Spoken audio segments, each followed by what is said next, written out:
নমস্কাৰ ছাৰ বাইদেউসকল, বিশ্বাসযোগ্য শেহতীয়া খবৰ য'ত আপোনালোকে অষ্টম দৰমহা আয়োগৰ সুবিধা 1 জানুৱাৰী 2026 চনৰ পৰা সেয়া নাপাব। হয় ছাৰ বাইদেউসকল, আপোনালোকে ঠিকেই শুনিছে। আৰু সেয়েহে অষ্টম দৰমহা আয়োগ কেতিয়াৰ পৰা কাৰ্যকৰী হ'ব আৰু আপোনালোকে কেতিয়াৰ পৰা ইয়াৰ লাভালাভ আপোনালোকৰ দৰমহা আৰু পেঞ্চন বৃদ্ধিত ইয়াৰ লাভালাভ পৰিলক্ষিত হ'ব সেয়া জানিবলৈ ভিডিঅ'টো সম্পূৰ্ণ চাব। আনহাতে যিসকল ছাৰ বাইদেৱে প্ৰথমবাৰৰ বাবে আমাৰ চেনেলটো চাই আছে তেওঁলোকৰ প্ৰতি এটা অনুৰোধ, চৰকাৰী কৰ্মচাৰী আৰু পেঞ্চনাৰসকলৰ প্ৰতিটো শেহতীয়া খবৰৰ বাবে আপোনালোকে নিশ্চয় আমাৰ চেনেলটো লাইক এটা দি চেনেলটো ছাবস্ক্ৰাইব কৰিবলৈ নাপাহৰিব, কিয়নো আপোনালোকে জানে আমাৰ এই চেনেলটো বিশেষকৈ অসমৰ চৰকাৰী কৰ্মচাৰী আৰু পেঞ্চনাৰসকলৰ বাবে প্ৰতিষ্ঠিত একমাত্ৰ ইউটিউব চেনেল। ছাৰ বাইদেউসকল, বিশ্বাসযোগ্য খবৰ য'ত গৃহ সচিবে অষ্টম দৰমহা আয়োগক লৈ ডাঙৰ ঘোষণা কৰিছে। গৃহ সচিব মনোজ গোবিলৰ মতে 2025-26 বাজেটত অষ্টম দৰমহা আয়োগৰ প্ৰতিবেদন গ্ৰহণৰ ফলত হ'বলগীয়া খৰচৰ টকা ধাৰ্য কৰা নাই আৰু সেয়া বাজেটত উল্লেখ কৰা নাই, কিয়নো দৰমহা আয়োগৰ প্ৰতিবেদন জমা দিয়া আৰু প্ৰতিবেদন বনোৱাৰ নামত আপোনাৰ 1 বছৰতকৈ বেছি সময়ৰ প্ৰয়োজন হয়। ইতিমধ্যে বিত্ত বিভাগে ডিফেন্স মন্ত্ৰালয় আৰু গৃহ মন্ত্ৰালয়ৰ লগতে কাৰ্মিক আৰু প্ৰশিক্ষণ বিভাগক নতুন দৰমহা আয়োগ সম্পৰ্কে দিহা পৰামৰ্শ দিবলৈ পত্ৰ লিখিছে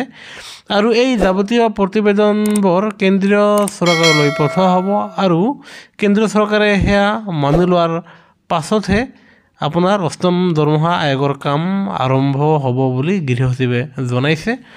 আৰু তেখেতে এয়াও কয় যে যোৱাবাৰৰ সপ্তম দৰমহা আয়োগৰ গঠনত যি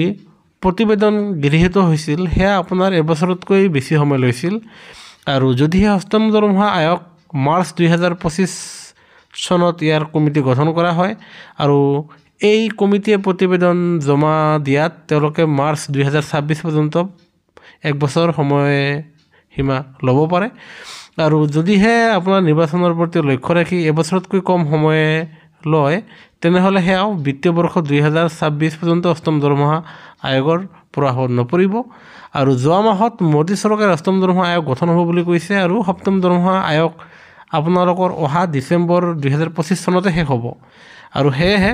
2026 জানুৱাৰী মাহৰ পৰা অষ্টম দৰমহা আয়োগ প্ৰৱৰ্তন হ'ব লাগে, কিন্তু এইবাৰ বাজেটত অষ্টম দৰমহা আয়োগ প্ৰৱৰ্তনৰ ওপৰত কোনো ধৰণৰ সিদ্ধান্ত লোৱা দেখা নগ'ল আৰু এই অষ্টম দৰমহা আয়োগৰ যি কমিটি সেই কমিটিও ইতিমধ্যে আপোনাৰ গঠন কৰি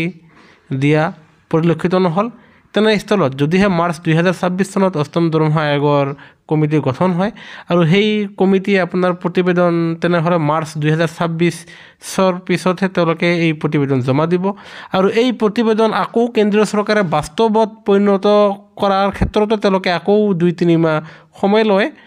আৰু তেনে ক্ষেত্ৰত সঁচা অৰ্থত চৰকাৰী কৰ্মচাৰী আৰু পেঞ্চনাৰসকলে 2026 চনৰ পৰা তেওঁলোকে অষ্টম দৰমহা আয়োগৰ সুবিধা 2026 জানুৱাৰী মাহৰ পৰা তেখেতসকলে লাভ নকৰিব আৰু আপোনালোকে এই অষ্টম দৰমহা আয়োগৰ সুবিধা 2026 মাজভাগৰ পিছতহে আপোনালোকে অষ্টম দৰমহা আয়োগৰ সুবিধা পাব বুলি আপোনাৰ গৃহ সচিবে জনাইছে। আৰু যিয়ে নহওক অষ্টম দৰমহা আয়োগৰ কমিটি অতি শীঘ্ৰে গঠন হ'ব আৰু তেওঁলোকে 26 মাৰ্চৰ পিছতহে আপোনালোকৰ প্ৰতিবেদন দাখিল কৰিব আৰু চৰকাৰেও সেয়া বাস্তৱত কাৰ্যকৰী কৰাত কেইদিনমান সময় ল'বৰ কাৰণে আপোনালোকে 1 জানুৱাৰী 2026 পৰা ইয়াৰ লাভালাভ নাপাব, যদিও আপোনালোকে 26 মাজভাগৰ পিছত আপোনালোকে অষ্টম দৰমহা আয়োগৰ সুবিধা পাব বুলি আপোনাৰ জনাই গৈছে এক বিশ্বসনীয় সূত্ৰৰ পৰা। সেয়েহে চৰকাৰী কৰ্মচাৰী পেঞ্চনাৰৰ প্ৰতিটো শেহতীয়া খবৰ আৰু জাননীৰ বাবে আপোনালোকে আমাৰ চেনেলটো লাইক এটা দি শ্বেয়াৰ আৰু ছাবস্ক্ৰাইব কৰিবলৈ নাপাহৰিব। ভিডিঅ'টো চোৱাৰ বাবে ধন্যবাদ।